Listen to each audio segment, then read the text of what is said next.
So retention, as we know, is equally important. So you spent all this time and money to recruit an individual to your organization. So now how do you retain them? So one of the biggest pieces of advice that we often share, and I think I mentioned it earlier, was about you can't be what you can't see.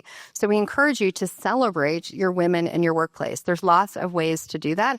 And one of the most significant ways that we have seen people do that is through creating affinity groups or ERGs or employee resource groups. So creating communities within communities. So you've now hired women to your organization.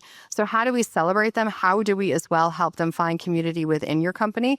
And one way to do that is creating an affinity or an ERG group. Also, to make your workplace more inclusive. So I mentioned the ERG group as well, looking at how are you showcasing what your company really looks like. So we know that current people seeking jobs in the workplace, they care about your full holistic view as an employer of choice.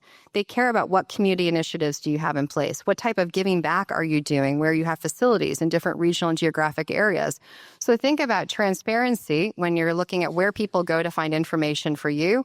They're going to go to Glassdoor. They're going to go to your social channels. They're going to go to your website. So how are you showcasing how you're not only celebrating women, but how you're celebrating and supporting your local communities and initiatives?